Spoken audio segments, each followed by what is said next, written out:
नमस्कार। एक बहुत बड़े पेड़ और एक बहुत छोटे से कीड़े में आखिर क्या चीज कॉमन है? इसका जवाब पता है कहाँ छिपा है? एक बहुत ही छोटी माइक्रोस्कोपिक दुनिया में। और आज हम उसी दुनिया का दरवाजा खोलने जा रहे हैं। हम बात करेंगे कोशिका की, जो हम सबके जीवन का मतलब लाइफ का बिल्कुल बेस है।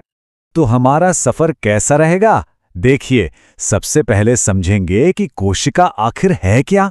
फिर थोड़ा टाइम में पीछे चलेंगे, इसकी खोज की कहानी देखेंगे।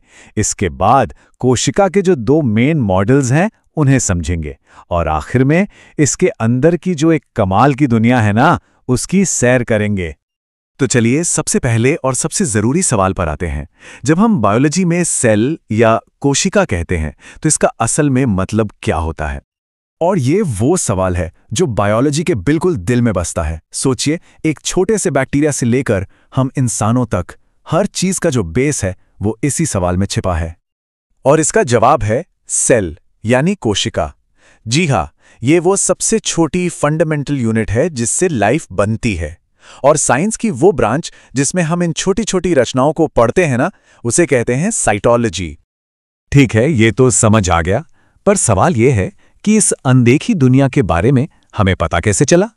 इसकी खोज की कहानी भी अपने आप में बड़ी दिलचस्प है। ये कहानी शुरू होती है 1665 में।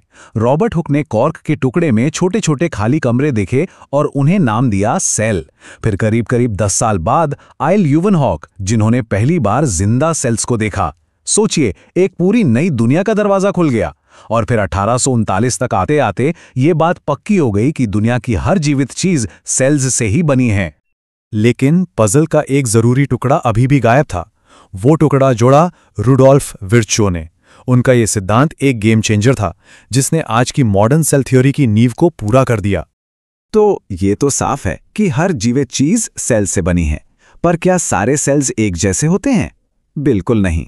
कुदरत ने मोटे तौर पर दो अलग अलग डिजाइन या ब्लूप्रिंट बनाए हैं। ये दो कैटेगरीज हैं। पहली है प्रोकैरियोटिक, ये सिंपल और बहुत पुरानी सेल्स हैं जैसे बैक्टीरिया। और दूसरी है यूकैरियोटिक, जो काफी कॉम्प्लेक्स और ऑर्गेनाइज्ड होती हैं जैसे हमारे शरीर की सेल्स। और जानते हैं सबसे बड़ा फर्क क्या है? यूकैरियोटिक सेल्स में एक प्रॉपर कमांड सेंटर होता है जिसे हम न्यूक्लियस कहते हैं। प्रोकैरियोटिक में ये नहीं होता।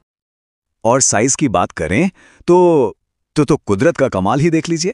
एक तरफ है शुतुरमुर्ग का अंडा, जो अपने आप में एक सिंगल सेल है, सबसे बड़ा। और दूसरी तरफ है माइकोप्लाज्मा बैक्टीरिया, इतना छोटा कि उसे देखने के लिए सबसे पावरफुल माइक्रोस्कोप चाहिए। तो चलिए अब आते हैं मेन इवेंट पर।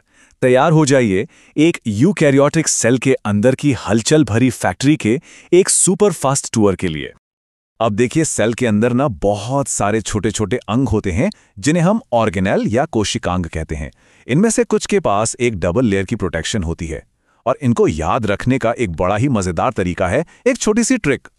तो यहाँ पी से है प्लास्टिड, एम से माइटोकॉन्ड्रिया और एन से न्यूक्लियस यानी केंद्रक। बस ये वो तीन मेन हिस्से हैं जिनकी अपनी डबल मेम्ब्रेन या दोहरी झिल्ली होती है। चलिए अब इस कमाल की बायोलॉजिकल फैक्ट्री के जो मेन वर्कर्स हैं ना, उनसे मिलते हैं। हर ऑर्गेनेल एक फैक्ट्री वर्कर की तरह है जिसका अपना एक खास काम है। जैसे माइटोकॉन्ड्रिया को कहते हैं सेल का पावर हाउस, क्योंकि ये एनर्जी बनाता है। राइबोसोम है प्रोटीन की फैक्ट्री, और लाइसोसोम वो सफाई कर्मचारी की तरह हैं जो सारा वेस्ट या कचरा साफ करते हैं। अच्छा, एक और बड़ा फर्क है प्लांट और एनिमल सेल्स के बीच। देखिए, प्लांट सेल्स के बाहर एक सख्त दीवार होती है, सेल वॉल, जो उन्हें सपोर्ट देती है। वहीं एनिमल सेल्स के पास एक फ्लेक्सिबल झिल्ली या सेल मेम्ब्रेन होती है जो उन्हें अपना शेप बदलने की आज़ादी देती है। अब एक बहुत ही हैरान करने वाली बात, सेल का जो पावर हाउस है माइटोकॉन्ड्रिया, उसके पास पता है क्या है? उसके पास अपने खुद के राइबोसोम हैं, और वो भी बिल्कुल पुराने बैक्टीरिया के राइबोसोम जैसे। इससे साइंटिस्ट ये मानते हैं कि अरबों साल पहले माइटोकॉन्ड्रिया असल में आजाद बैक्टीरिया थे जो हमारी सेल्स के साथ आकर रहने लगे। कमाल है ना? और इस पूरी फैक्ट्री का बॉस कौन है? वो है न्यूक्लियस यानी केंद्रक।